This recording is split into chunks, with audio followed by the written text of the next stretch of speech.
Good morning. Nice to see you so bright and early, and it's truly a pleasure to be here today. And I'd like to thank the whole plan team for giving me the opportunity to speak today and to consider the implications of what I do every day and to share my reflections with you. Well, I don't know about you, but even though I'm somewhat reticent to admit it, I am personally familiar with that category of projects known as, and this is the United States, as seen on TV.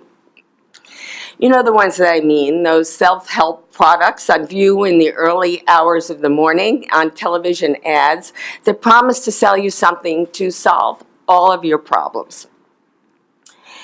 A while back, I saw one in which the actress who was flashed on the screen had a close resemblance to this woman. Or to me, for that matter, because there I was in the middle of the night, wide awake and pensive.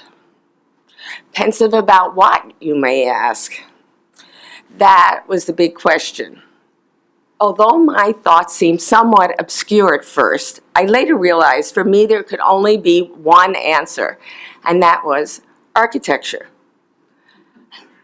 Not how to do it. I've been doing it for a long time. I know how to do it, and I know how to make things, as I'm sure all of you do in this room. But why to do it? Over time, much to my dismay, this nocturnal scenario occurred repetitively. While I learned a lot about late-night TV, I found no quick fix, simple solution to my perplexing query. So there is a point in all of our careers when we as practicing architects question why we do what we do. All this obsessive work, difficult clients, low fees, you know the litany, you've all in this thing. Does it all really make sense? It was about that time that I ran across the language of the conceptual artist Jenny Holzer in her 1980s piece, The Survival Series, in which she said, "Use what is dominant in a culture to change it quickly." Here we have a person evaluating the tempo of her times and her art to comment upon how to facilitate social change. I believe this design approach can serve as a paradigm for how forward-thinking architecture can traverse artistic and cultural boundaries to extend its reach to all strata of society. Today, her words serve as an operational model for how I proceed with my work as I strive to create, if you will, an architecture of art and conscience. I believe that architecture is not an either-or situation. It's not simply a beauty pageant created by star architects or a banal documentation of mere functional program. It is not a 21st century consumerist solution that about one-size-fits-all buildings or an exclusive down-the-woods kumbaya moment. Rather, if you look beyond the veil of the variety of architectural isms that have perpetrated the architectural landscape and academy over the years, you will see an inspiring thread of emergent innovation within the built environment that captures the dualities inherent in all of our lives. Aesthetically intriguing architecture driven by social imperative is essentially a natural reflection of the human instinct to create both beauty and community. At the turn of the 20th century, with the technological development of steel, modernist architecture was equipped to extend its reach to society at large. Machine-age aesthetics proliferated, but were tempered by a profound respect for the connection between art and architecture, as we saw in the evolution of the Bauhaus.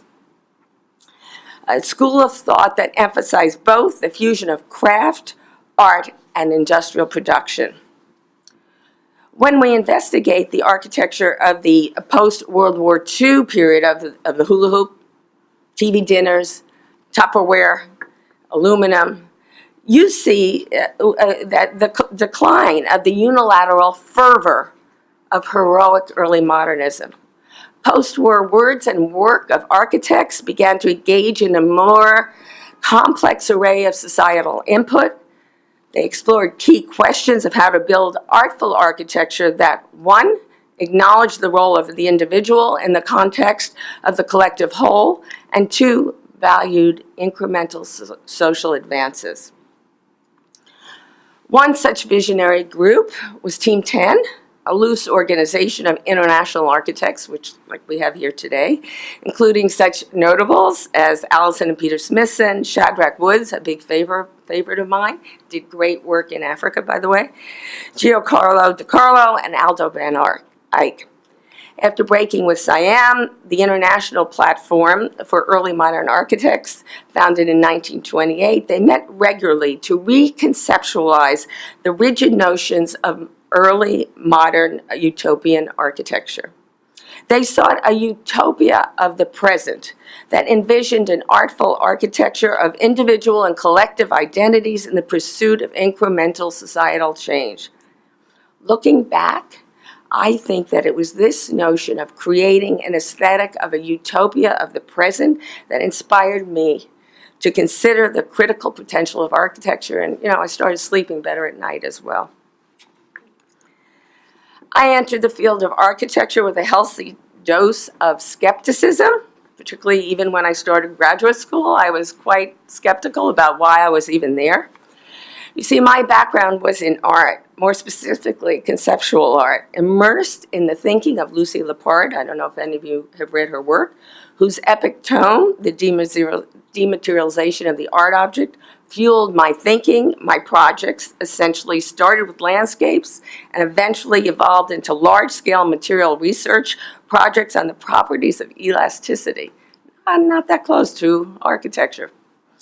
Yet all along the way, I inwardly knew that I was missing a major component, the immediate human element, that feeling of making a place that people might actually want to inhabit. Hoping to fulfill my underlying concern that art should be part of life, I saw architecture as a vehicle through which I could do something forward-thinking and engaged. So it was not surprising that when I started doing architectural projects on my own in New York City, which I moved to after graduate school, I began doing large-scale art installations.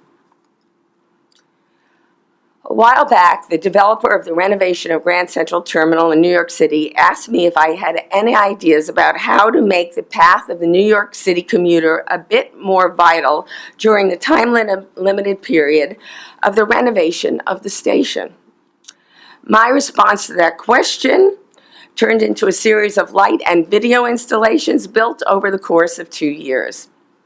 They were sited in temporarily unused storefronts throughout the terminal, recognizing that whatever I did would be essentially be replacing what otherwise would be large sheets of brown craft paper. I mean, this wasn't very hard to be better than large sheets of craft paper.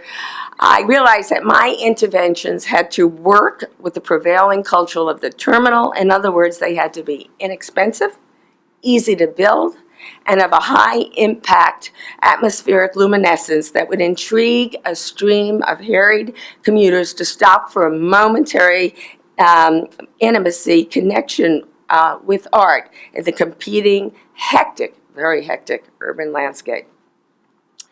So the strategy behind Poetic Light, that's this project here, was to address the inherent contradiction of encountering poetry, which by its very nature is an intimate experience, in a 45-foot-long glass enclosed public space within the terminal.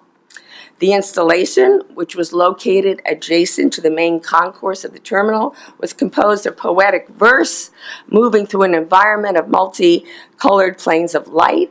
It was meant to be viewed up close as well as at a distance. At the urban scale, the pedestrians saw a veiled light box with 4 illuminated planes strategically located at skewed angles, actually mimicking the travel patterns of the commuters. We did a whole study on how people actually move through the terminal. The illuminated panels of poetry became, in effect, a glowing light beacon. Up close, at eye level, the person on foot saw a transparent band of glass, which revealed more definition of the colored planes beyond. They were colored translucent panels backlit with fluorescent tubes and organized in a linear fashion like the written word. The words on the screen intentionally moved very slowly, creating a moment of intimacy within this highly charged urban space. Here's another one, Maps and Movies, a subsequent installation, also at Grand Central Terminal, explored the interface of function and fantasy through the display of interwoven layers of information. Juxtaposing utilitarian railroad transit maps with cinematic stills filmed at the terminal, Maps and Movies spoke to Grand Central's role as a cultural place in the lives of New York City pedestrians. The site for the installation was the area behind 6 glass storefronts. It was about 400 feet on 42nd Street, side of the terminal. The continuous format of the project simultaneously addressed its enormous public location at both the urban and individual intimate scale. At the urban scale, the concept was to create a continuous glow similar to poetic light. But this was of railroad maps and cinematic stills that related to the terminal. Up close,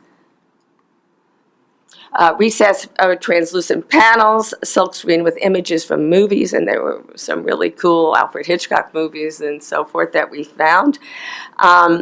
Intermittently pierced the translucent mylar, creating, if you will, windows into the cultural heritage of the terminal.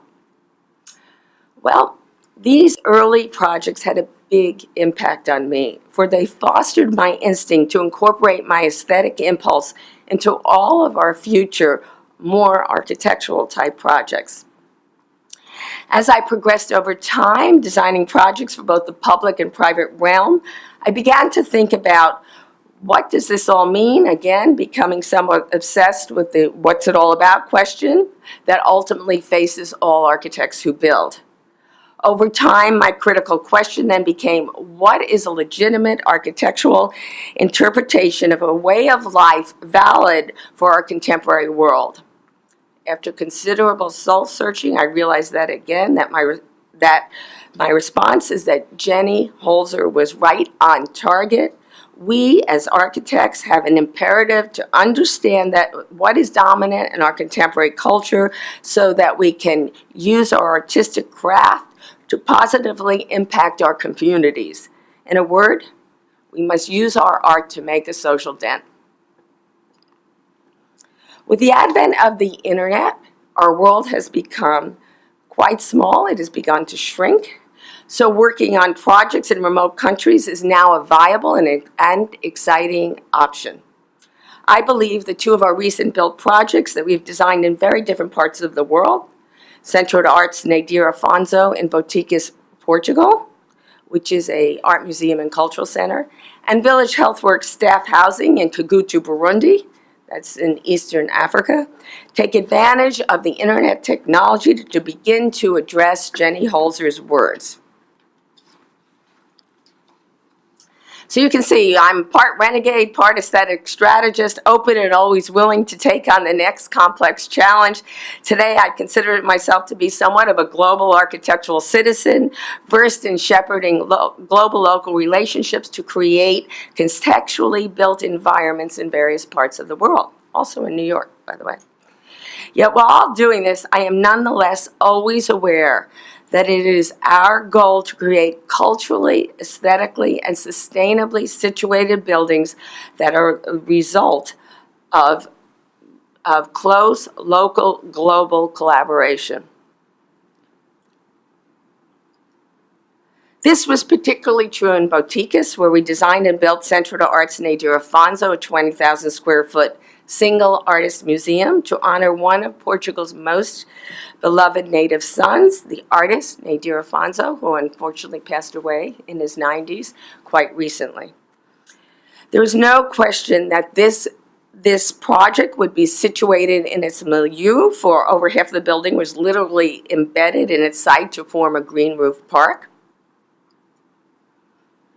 Moreover, we valued and collaborated with the traditions of our Portuguese client, the family of Nadir Afonso, as well as with our architectural and engineering partners in Portugal.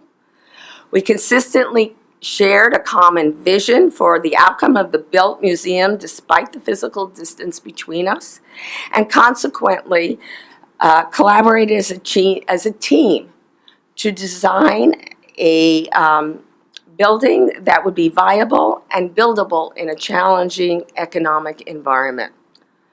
I also felt a particular affinity with the ambition of the mayor of Boticas, a mayor of a very small town with a huge dream, and so that sort of spurred me on to take the initiative to embrace his aspirations by designing a compelling museum that I hope will become a community asset for generations to come.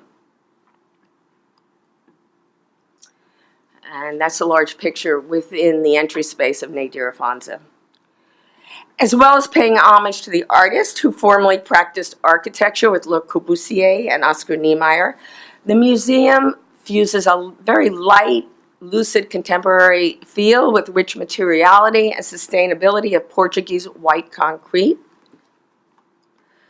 The Centro, along with the newly inaugurated Nadir Afonso Foundation, designed by Alvaro Caesar in the nearby town of Chave, we hope will serve as an engine driving economic, cultural, and community development in the entire northern region. This is the lower middle class region of Portugal, and this is actually the section of Portugal where Nadir Afonso was born. It was prophetic that when I arrived for the first time in 2009 at the site in Boticas, it was raining. Now, it was not a light drizzle or a torrential downpour. And as I walked up the hill, the pounding rain further defined the steep slope of the site, and which was actually quite useful as we went forward.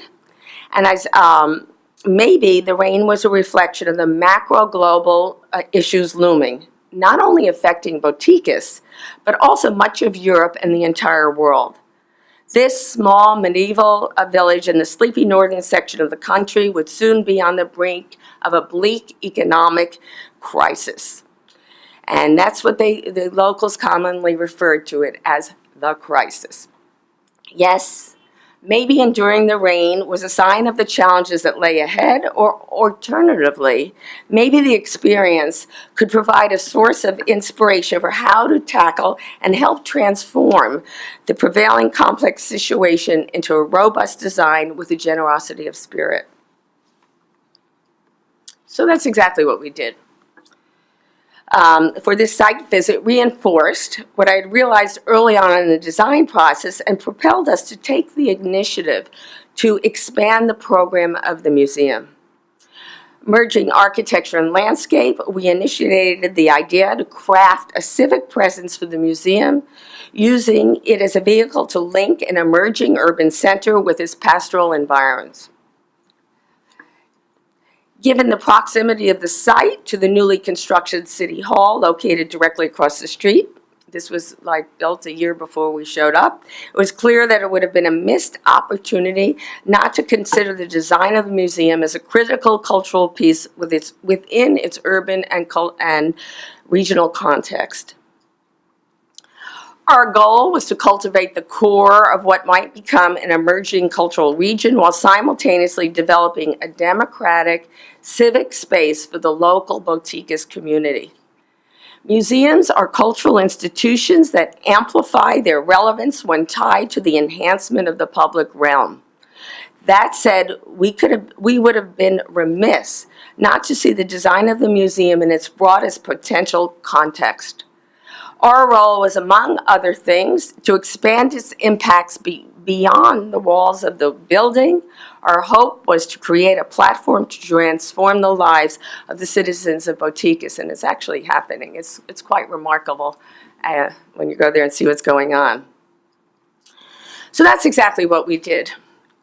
We created a bifurcated building that became the connective tissue between the village and the surrounding countryside. Sliced into a steep hillside, the new Sustainable Art Museum is divided into two distinct but connected parts. The new Sustainable Art Museum two parts, a light-filled cultural center looking out upon the intersection of the National Highway and of City Hall, as I showed you before. And nestled in the back, a vast below-grade exhibition space topped by a green roof park. First, the urban face. Emblematic of the fusing of landscape and architecture, the interior spaces connect seamlessly with the outdoors, creating a welcoming environment that encourages public participation with the art. The urban face of the building establishes the indoor-outdoor relationship. And in the double-height entry hall, a photo mural of the artist and continuous bands of his sketches, which you can see right here, provide punches of bright color visible from the street. From here, the exhibition hall, outdoor cafe, children's library, and stairway to the auditorium beckon all to enter, as does the exterior auditorium, that is designed to encourage informal civic space. All spaces are designed to be used 24/7 for a variety of multi-purpose events, sustainably making full use of the square footage of the entire museum. On the pastoral side, embedded in the hillside below a sustainably planted green roof park that gestures to the pastoral setting of Boticas, the exhibition hall is the heart of the museum. It literally grows out of the Botica soil, for the walls that retain the earth adjacent to the exhibition hall are retained cyclopean walls composed of repurposed stone dug up during the excavation of the site. And you can actually see these walls on the sides if you look laterally out of the exhibition space. And that's because the interior exhibition, there you can see them if you're in the space right there. And because the interior exhibition's walls were shorter and they were up off the ground, so you had a continuous surround of the cyclopean wall while you were in the exhibition space, giving the feeling that you were in some kind of a grotto viewing art. And while we encourage the perception of an indoor-outdoor layering of space, the proximity of the walls also block the direct degrading sunlight, which we all know is terrible for art. So it was a twofold purpose. And simultaneously, we didn't have to use a lot of electrical lights, and again, we reduced the carbon footprint. And this is an aerial view of the Green Roof Park, which was designed in the spirit of Nadir Afonso's geometric abstraction and in the tradition of the renowned landscape architect Roberto Burle Marx. He's a Brazilian, but Portugal and Brazil, as you know, have a very close relationship. And so our landscape person was like thrilled at the idea of looking for inspiration in Burle Marx's work. So the park also naturally modulates internal temperature, and it's photographed from above, and it delineates kind of an abstract design. The aesthetics are further reinforced by the inclusions of various sectional heights. There are kind of little mounds in there you can see on the right and the left, creating sort of an aesthetic delight for all of the community. Now turning to Burundi, Africa. Burundi is in the east coast, eastern Africa. It's a very poor community. But we had the fortunate good luck to be asked to collaborate with the community in Kigutu under the leadership of Village Health Works, which is both a nonprofit, Burundian nonprofit, as well as a New York nonprofit. And it's a new community. Kigutu is in formation. It's a 40-acre, off-the-grid, exquisite mountainous rural site that's in the process of rebuilding after many, many years of civil strife. There was a genocide, and Burundi is adjacent to Rwanda, so everything you've heard about Rwanda is 10 times actually escalated in Burundi. And the group, Village Health Work, felt that where there is health, there is hope. And this idea permeates the community. This was a health site. And so our initial endeavor entailed a holistic analysis of the site from which we developed a master plan that initiated the kind of overall layout of the land. And for all of you, or any of you who have worked in Africa, it's a new way of working. Not new that architecture is architecture, but it's kind of a less defined way of working in our prescriptive way that we normally work, like in the United States. Once we accomplished the master plan, it was kind of a format that we were going to follow. We began to work on several projects that ultimately resulted in the design and construction the housing project for the medical staff. This was 18 units of housing, and it's right where you see that circle. That's the project, the housing for individual housing. It's a dormitory, in fact. So our design for Village Health Works staff housing speaks to the huge African tradition of craft and materiality. Embedded in the rural, off-the-grid Kigutu mountainside, the 18-bed staff housing is a romance between East African elemental aesthetics and an inventive, off-the-grid sustainability. The design responds to the client's concern that just because villagers are poor, and they are very poor, mind you, there was no reason why their housing could not be forward-thinking and beautiful. Cutting a skewed line in the terrain, the 6,000 square foot dormitory captures breathtaking mountain views, and currently rebuilding after many years of civil strife, the villagers hope that this housing will create a model for sustainable future of both the community, and also it's a model for the country. We met and showed this design to the president of the country, and although there's some trouble there right now, he sees this as a way going forward. So, to amplify the existing outdoor communal culture, this community is at the equator. People are outside all the time. The bedroom porches, and you can see them in the multicolored areas between the bedrooms. Those are all, the colored areas are porches. And there they are. They're oversized, and they seamlessly connect the inside and out, and they kind of very welcoming with their color, bringing people in. And similarly, the private sleeping rooms, each with its own personally vividly colored porch, echo the semi-permeable sensibility. The porosity of the porches encourages sociability. You can see right through them, which is actually good for it enhances airflow into the adjacent sleeping rooms and frames magnificent, unobstructed transverse views of the landscape.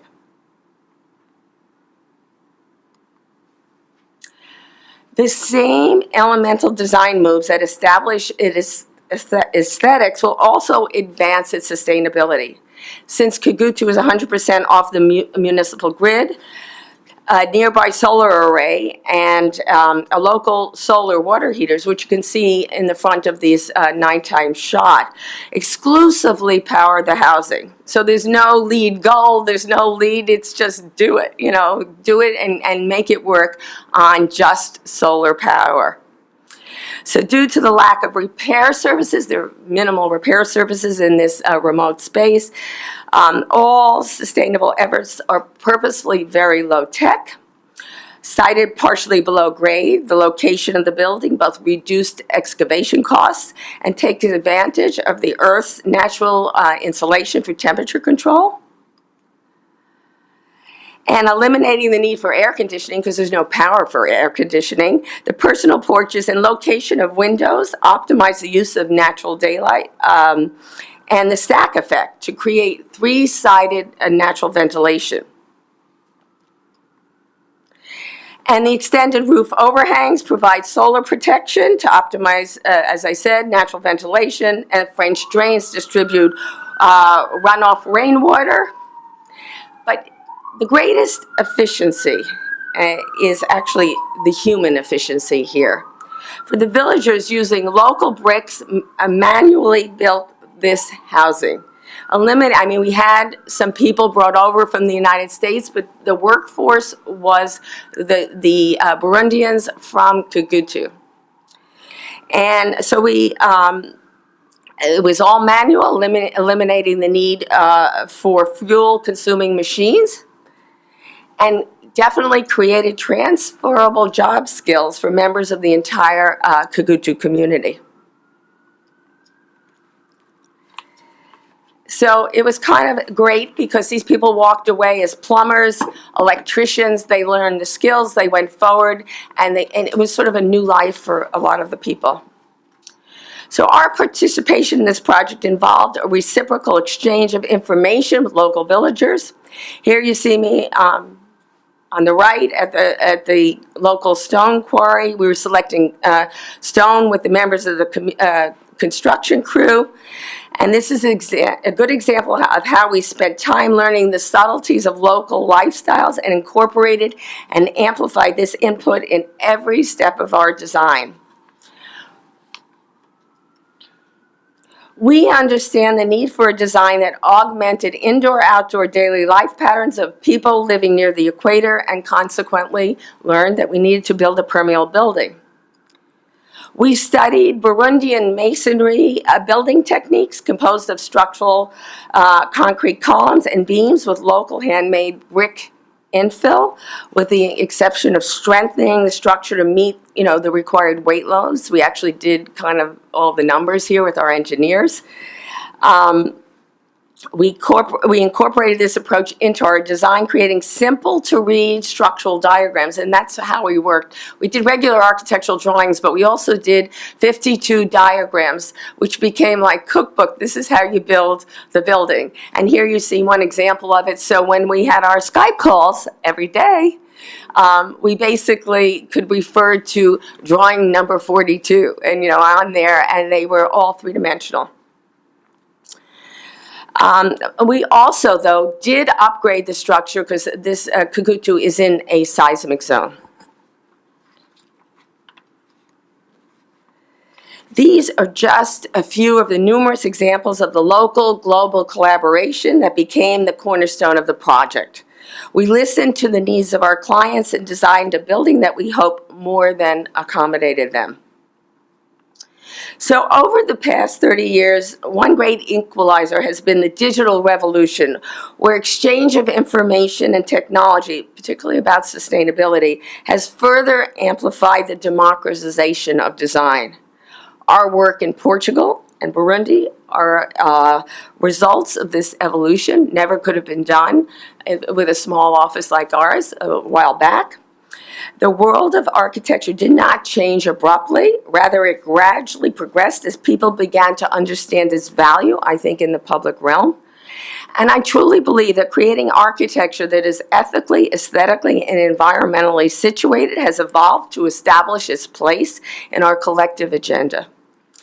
Today, I see my architectural work not as a composite of codified images, but rather an elastic framework for engaging in and understanding our mercurial world. I strive for a rudimentary aesthetic that simultaneously reflects the effect of multitasking that is endemic in today's culture, that understands the blurring, semi-permeable indoor-outdoor barrier useful in created integrated participatory urban landscapes, and most importantly, uses our current technology to democratize design by building architecture that speaks to all people at all echelons of society.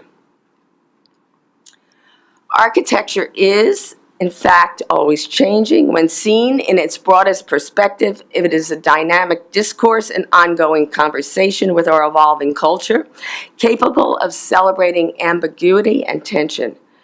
Today, we live in the shadow of the tradition of early architectural modernism that established a precedent of artistic endeavors united with progressive thinking to facilitate enlightened innovation and progress at all levels of society. Yet somehow I fear that the serious architectural thought of may have slipped, but maybe a little less so now, into the service of the spectacle, focusing style or series of architectural moves, as opposed to what we can really do for our communities. Today, we must understand that technology is an advocate for the making of a 21st century translation of authentic dwellings that incorporate the contradictions and ambiguities of life. All it takes is acts of initiative to transform our potential energies into kinetic realities. And I truly believe that architects, that's all of us here, who use our aesthetic expertise to question the prerogatives of how we live in our contemporary world, have the power to influence the direction of this change in the mode of Jenny Holzer, just one building at a time. Acknowledging the flaws in the fabric of society is the first step. Using our artistic craft to initiate incremental change is the next. If we are optimistic, which I am, this renders our cultural moment as an architecture of hope. Perhaps when we survey our immediate surroundings through the lens of this sense of possibility, we can better understand where we've come from and where we are now when we speak of what it means to create an architecture of art and conscience. Thank you.